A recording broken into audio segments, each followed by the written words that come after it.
reigning defending champion, and his coach and brother Elijah, Joshua K. Hagan. Welcome. How are you feeling today? I feel good. Weigh-in's over. Get a little eat.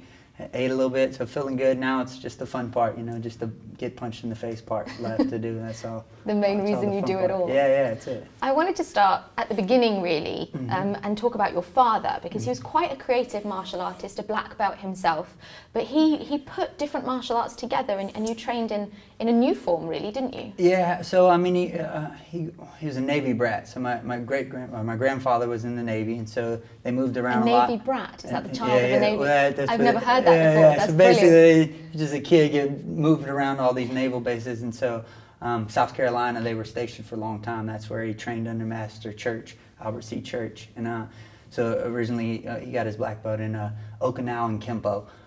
Later on got transitioned, the art transitioned into a Japanese art, and then later on got his black belt in Shotokan at a different place.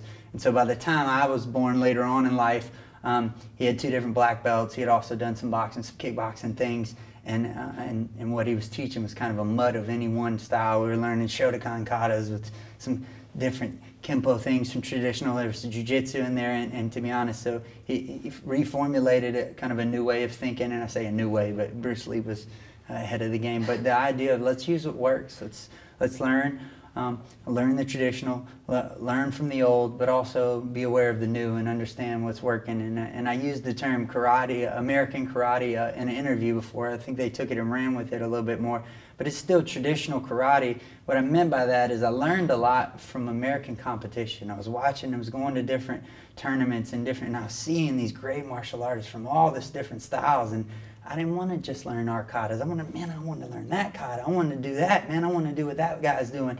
So I became a student of the game, which was part of our style. Study, understand, see what's working, see what's not working. So even from the beginning, early on, even more full contact kickboxing and things like that, I was watching and I was learning, and it was just embedded into it from my father. It was like, hey, look, we're not going to just take the traditional. We're going to learn the art and learn from the old, but we're going to see what's working. We're going to see what's new, and we're going to adapt, and we're going to film study, and we're going to do things like this. And I just became a student of the game because of what he taught me, and it took over. You know, I played college football after that. I got into MMA, and you know, I didn't know a whole lot of, you know, a little bit of jiu-jitsu we had, but man, I was just such a student. Nowadays, there's so much knowledge out there online and things like that. You can learn, you can grow. And now I think you have to dive into a good dojo. You have to have a good martial arts leader. That's what I love about Karate Combat. It really emphasizes the black belt, which I believe is something different. It's not about the competition. It's about discipline. It's about love for people. It's about respect.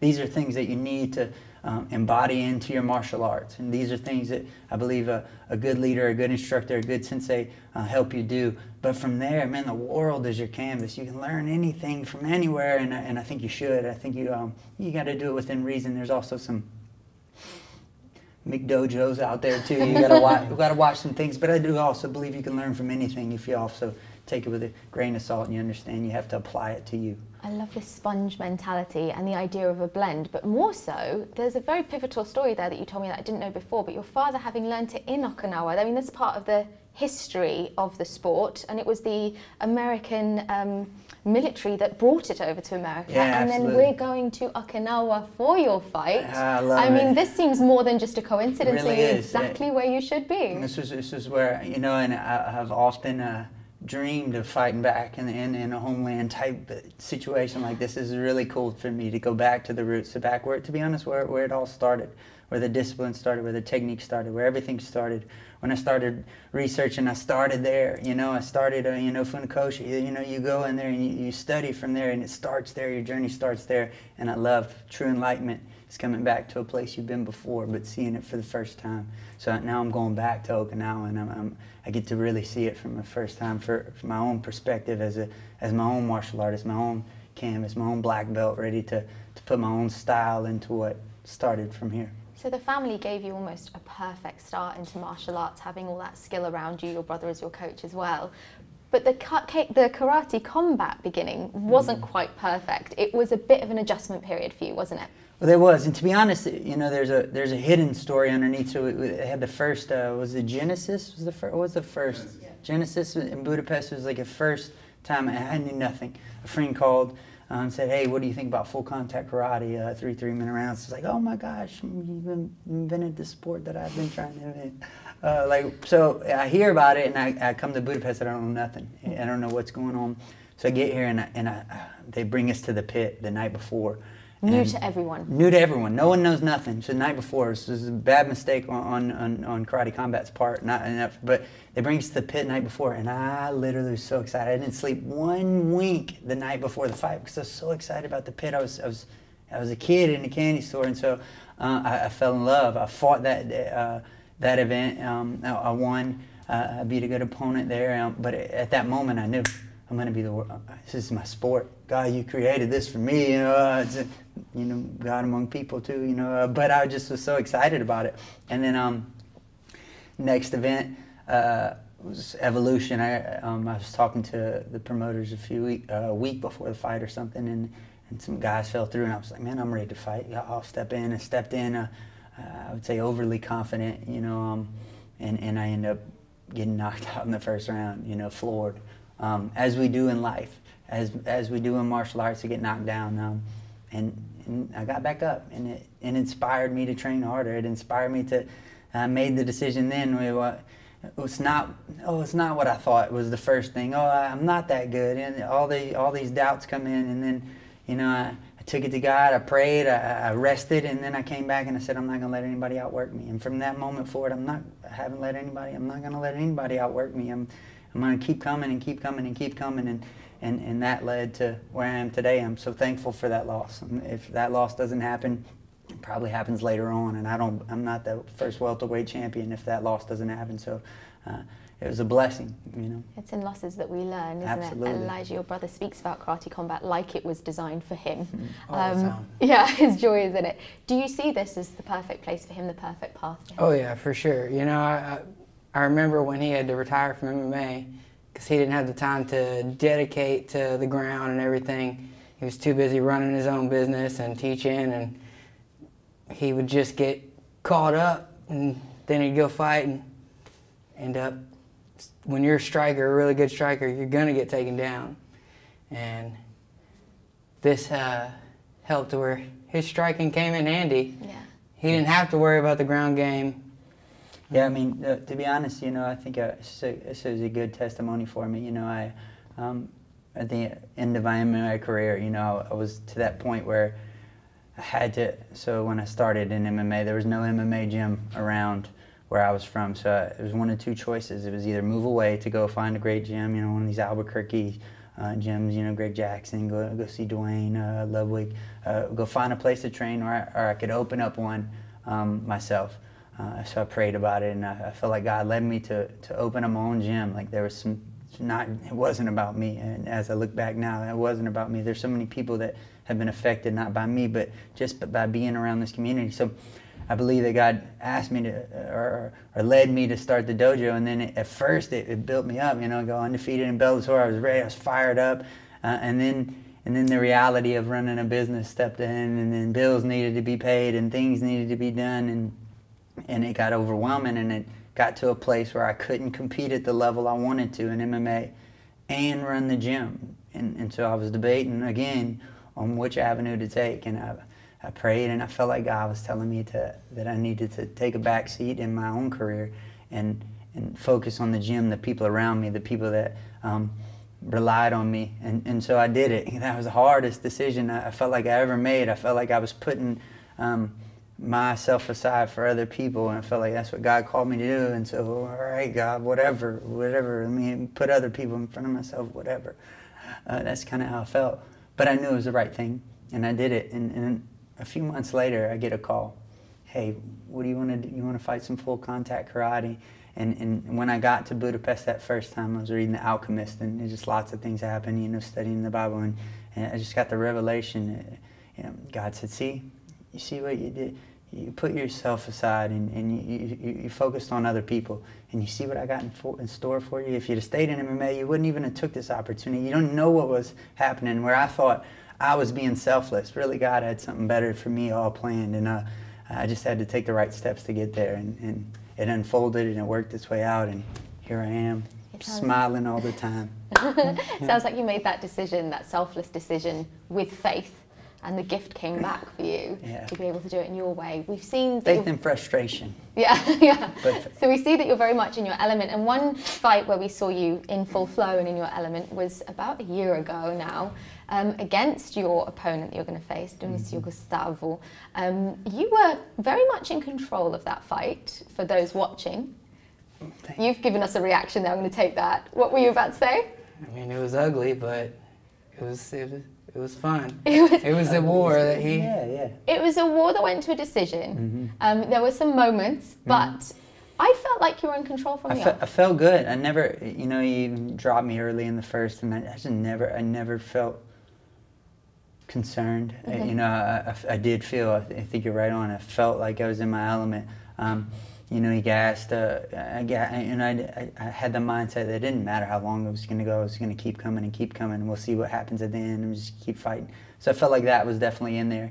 But that said, I had a lot of fun. It was one of them ones that, you know, I said in an interview yesterday. You know, never do you become better friends with somebody than just 10 minutes of just beating the crap out of each other. You know, at the end, and you can see that moment at the end of our fight where we kind of embrace each other. And I love that. That's what the fight is about. You know, it's great to, you know, get a knockout and a finish and do all these things. But man, that was a real moment. You know, we bonded, and you know, I expect we'll bond some more tomorrow. You know, but I think that those moments, getting into that flow, getting in there, pressing in, pushing forward, and being in that vulnerability with another true martial artist, a guy that I respect a lot. Man, it's just, you can't beat that. Win or lose, you just can't beat that. You gave a reaction at the beginning of that question, and he says he wasn't concerned. Were you at any point? Oh, I'm always concerned. I like to think of myself as the one to try to keep him from getting into that brawl mode. It's like, he scares me sometimes, but that's just because he loves it so much. He goes out there and... Yeah, I need to tone it back sometimes. But it wasn't I like to think I'm here to be like, hey, bro. Hey, let's be sharp. Let's not get hit so much, you know? Sometimes I got to wear him out with my face. It was a brawl. It was a proper fighter's fight. It was properly yeah. entertaining. We saw some really brilliant exchanges. He has a 5-inch reach advantage on you, and I think part of the game plan originally was to sort of outpace him and get in there and get under that. Right. Is that going to be the same? And so, I mean, to be honest, the game plan, so if you watched him fight in his last one, man, I love when he gets in his flow state. He's very matrixy, makes him miss. To be honest, that's my nature too as a karate. I think the counter punches is just a beautiful thing, you know. And when you're trying to land a punch, you know, they got defense, they got all these things. The best punches when they're moving into it, when they're not paying attention, when they're tension, they're strengthening up. That happens all at one time when they throw the punch. When they throw the punch, they forget about you. They move into you. They tense up. So I love the idea of the counter punch, making them pay for their mistakes. And he's like that too. And so it's been hard for me to transition to this because, to be honest, the game plan is to pressure. You know, I want, and so his flow state is that make him miss. And so I want to do that same thing. I want to make him, I want to pressure him and make him miss a lot. I want to make him have a fast, but I want to make him miss. I want to be the matrix in here. So I'm pressuring him to make him throw, but then when he throws, that's when I'm going to really light up. You'll see the difference of when I'm throwing to make him throw, and then after he throws, that's when the fireworks will start. How many times have you both rewatched that fight? Because that fight really does display a lot. You learned a lot about each other, from fatigue, cardio, technique, to it really did show a lot. How many times have you guys gone over that? I've watched a lot. You know, just to try to pick up tendencies, try to see where he's going to be. At first, it was exciting because, you know, I felt like it was a big win for me. It was the best guy. It was the one that kind of got me on track for the title hunt. So it was exciting to get in there, and really, it really, what I would say is solidified who I'm going to be in a fighter for the most part. I'm going to pressure you to death. I'm going to drag you to the deepest water, and let's see how well you can swim, because I can swim. That's how I'm going to be. I want to do that with everybody. I want to break them. I think I used to be in MMA. I wanted to knock you out. I wanted to checkmate you, so to speak. I wanted to make you move into the decision. Now I've just fallen in love with making them hate it in there. I just want to make them not want to be in there anymore, and just like, okay, I thought I wanted this. You know, I want them to see me having a good time and be like, man, I love this. but I just can't keep up with this pace. I don't love this like this. That's what I want. I want to take it. I want them to want out, and then once they want out, then I want to take them out.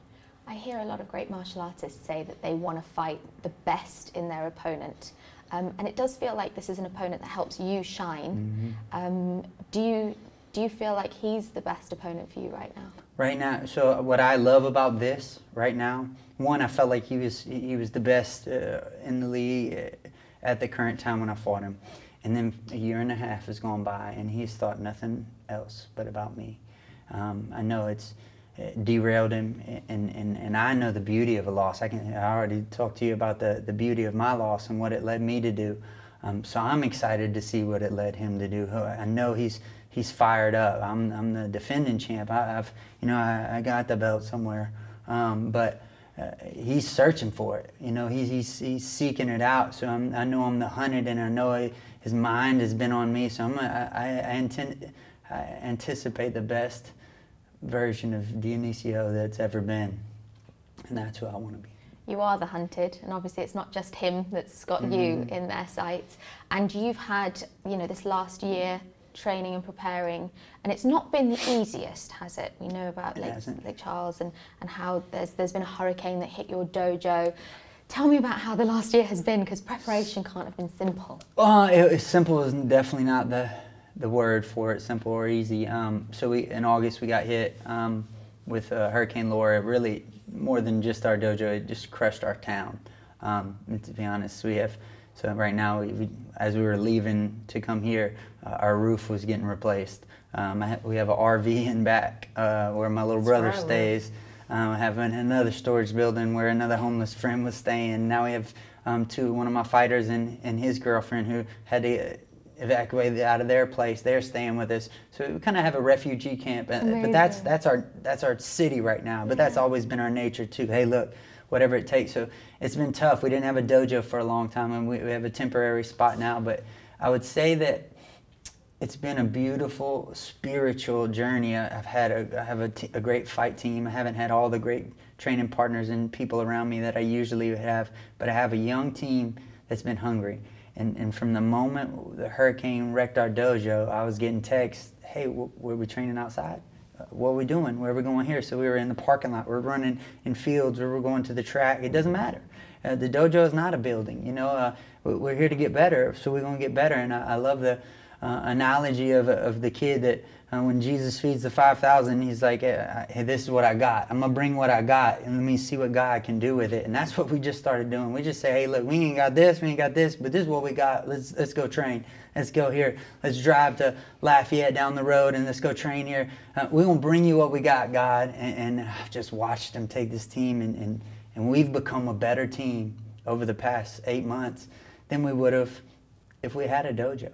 Because it taught us to adapt, it taught us to evolve, it taught us that it doesn't matter if there's a dojo, if there's training, if your house has got a roof on it or not, we can get better. Let's bring what we got and let's see what we can do from there. And man, it's been a beautiful journey. I feel more confident, even without the things that I've always had, the things that maybe I've used as a comfort zone thing. Hey, I have the team, I have the workouts, I have the trainers all around me, and then it's gone. Let's go for it anyway. Let's do it anyway. I've always agreed and believed in the idea that adversity is where you see your strengths, but are you so powerfully mentally positive that you're translating the shocking loss of a town in a hurricane into, a way that has created an even stronger mindset for you? Absolutely. What could he have done? Well, I mean, we all deal with our adversity that happens, but what kind of camp could have been better than having your house, your home wrecked? Me and my wife are going tarping roofs, and we don't have a job, we don't have a thing, so we're helping our community. We're going to do different things. We're training. We're doing. I just cannot think of a better way to get ready for a fight than to live in that fight. Fighting the weather. Taking on, an insurmountable hurricane. What kind of a camp could have been better? I'm amazed that you say that, but I understand it. That's incredible. You want to push yourself through endurance, don't you? You want to punish yourself almost. It's going to be hard to not have a camp without a hurricane. It's like, what's coming for the next one? A tsunami? So the same idea. You want to embrace that struggle of it. I think that's the beauty of my faith and then the peace that I have that, you know, we put too much stock in things of this world. Everything in this world is going to be dust. The gold belt's going to be dust one day. It doesn't matter. It's all chasing the wind. But we have hope in something beyond this world. So hit me with whatever. We're moving forward. Whatever, will we get to fight? We don't get to fight. It's COVID, whatever. As a martial artist, as a Christian, as a follower of Christ, it don't matter. We're walking forward. There's things to do. Let's do it. And that's where I'm at. I'm happy to be here and to have walked through it. And I look forward to what God and Mother Nature has for the next camp. You know, whatever that might be. God has a plan always. I want to finish on a quote that I've heard you say before that I found quite powerful. Which was, when you hit someone, when you strike someone, you heal them. And that you genuinely feel like when you hurt someone in that pit, you're offering them healing at the same time. Explain that to me. Well, I've felt that healing, for one. I wouldn't say it just but it's been a hard thing for me, you know. Jesus says turn the other cheek, you know, take the, and so to embody a sport where you compete and you push through it, I don't believe God has anything against martial arts, and I think He understands. I think He speaks in different terms. But the idea of just really inflicting pain on somebody was hard for me to grasp. It was even dealing with. I dealt with some struggles in MMA at times where I think maybe even cost me mentality and maybe some fights when I was just not in that total competition mode. And then a friend of mine who had very, very, very unique, cool, strange cat told me that quote. He had done practice some Russian system, just really unique character, and he said that to me, and at first I was like, that seems like it doesn't make sense. But then I would get hit in sparring, and it would resonate. Pick up your hand. I'm getting tired. Bam! I get hit. I get hit in the stomach. Do more core. There's so much beauty. You talked about the learning and the losses. Our goal here as martial artists is to get better. Simply, that's what we want to progress, to get better. Forget about championships. Our goal is to become better people, better martial artists. And you don't become a better martial artist when you dodge the punch. When you get hit, when they expose that weakness, man, you get to go back and you get to relive it and rework it, and you get to grow from it, you get to heal from it, you get to understand it more. There's so much more power in the hurricane. You know, when your whole city gets wrecked, do you really understand that, man, we love each other. We're here for them, and we find, you know, there's so much beauty in the struggle. But we live in such a comfortable world. Let me just watch some Netflix instead of dealing with this uncomfortable world. You know, taking the punch. The beauty is the punch. And when I finally grasped that, and I started to understand that really that growth happens because of the failure. That's when it started being easier to be like, hey, I want you to grow too. So I feel a little bit better about hitting you, you know, and it really does, and you sense that too, you know. For example, I anticipate that we'll see the best Dionisio that's ever fought in the pit, and that's not because he won his last fight. It's because he lost the fight versus me. I believe that, and so I'm excited. I'm excited for him to teach me a lesson and for me to teach him another one. But I believe we'll both learn from it. We'll both have plenty of lessons in healing in there tomorrow. But I think there's beauty in it, and I think there's also strength in it too when you understand that it's not the end of the world. It's all going to win or lose. There's going to be plenty of it. But on the other side, there's a chance to get up. There's a chance to get better. And that's really what I love about this sport, about my faith, you know. And it's healing in all things. Joshua, Elijah, thank you very much. We appreciate you. If I never do another interview again, I'm done. I'm happy. Thank you. That was I like it. amazing. Hey.